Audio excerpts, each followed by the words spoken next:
Alright, y'all. I'm making a Payday 2 build video. Yeah, I know that hasn't been a thing people do since 2014, but I don't care. I'm having fun. See, this is 2020. It's the year of carnage. So I thought it was fitting to show you all my build for maximum carnage. My friend sent me the foundation as a melee build a few years ago, and since then I've been iterating on it non-stop. Today, I'm thrilled to share my pet project with you, and boy! It turned into something else. Alright, let's get right into it. Step 1. The skills. Just a heads up, you'll need to be level 100 with an infamy ranking of 5 or higher for this build, as it does take some advantage of earlier tier unlocks from the infamy bonuses. Alright, first up is Mastermind. Nice and simple. Grab yourself Force Friendship, Confident, Joker, and Partners in Crime, then ace all those bad boys. Small bonuses from these converts will be an additional little safety net for you.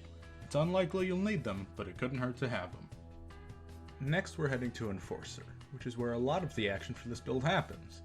Start off by purchasing Underdog Ace from the Shotgunner tree. Then buy the entire tank tree with the exception of Bullseye, and ace all of those with the exception of Transport. Are you starting to see where this is going? To finish Enforcer, get Scavenger Basic and the Ace version of Portable Saw. No! Do not touch Technician. These skills are for people who run objectives. We do not do that here. This build is not made for people to get shit done. You are to shit on the police until the heist is done. Objectives are what the other 3 people are for. Next! Alright, Ghost. Duck and Cover Basic. Parkour Ace. Second Wind Basic. And Optical Illusions Basic. Nice and easy, moving on to Fugitive. This is the real meat and potatoes right here. Grab yourself 9 Lives Basic, then yoink the entire Brawler subtree, and ace that bitch aside from Berserker, which is just basic. Alright, step B, Perk Deck. You'll need the Jacket character pack for this, but take the Sociopath perk deck if you're able. The bonuses from Melee and being surrounded will synergize really well with what we do in Fugitive. If you don't have Jacket, but you do have Dragon, his Infiltrator perk deck works just fine as a substitute for what we're trying to do. Step Charlie, the weapons. You're taking the compact 40mm grenade launcher in the secondary slot, and the flamethrower from the barbecue pack in your primary. If you have Gage's assault pack instead of the barbecue pack, you can use that grenade launcher in the primary slot, and use the free flamethrower in the secondary instead. I personally like the Compact 40 for this build, as it has the best ammo economy and reload speed for our purposes. Arbiter and China Puff both have terrible ammo economy, and if you were to start reloading the Piglet right now, your grandkid might finish reloading it in their lifespan.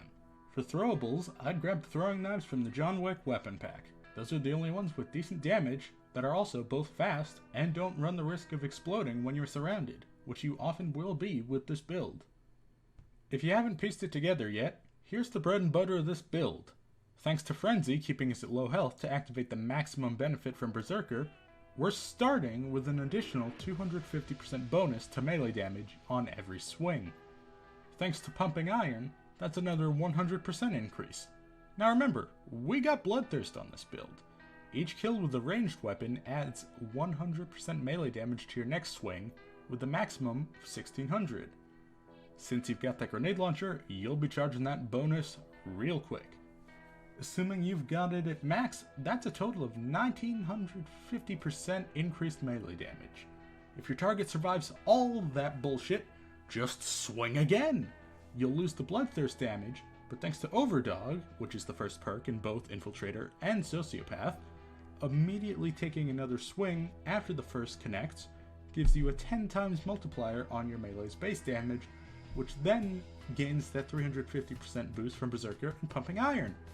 You'll probably be surrounded at this point, since you ran up to an enemy and started pummeling them.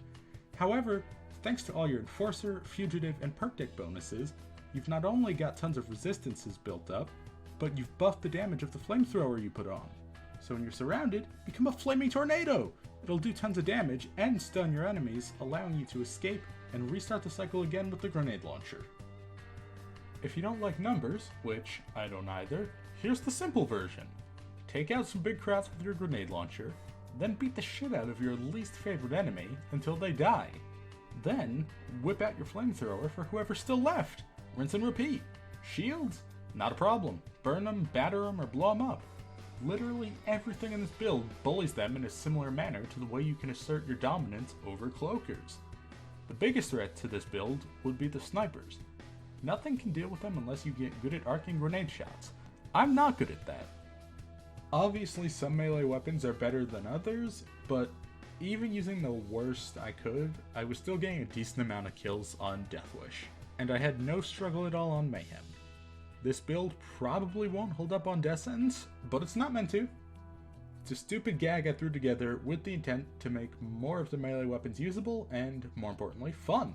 Because, you know, that's what video games are about. I was pleasantly surprised when this turned out as well as it did. Now then, strap on your purple suits and let's watch the world burn.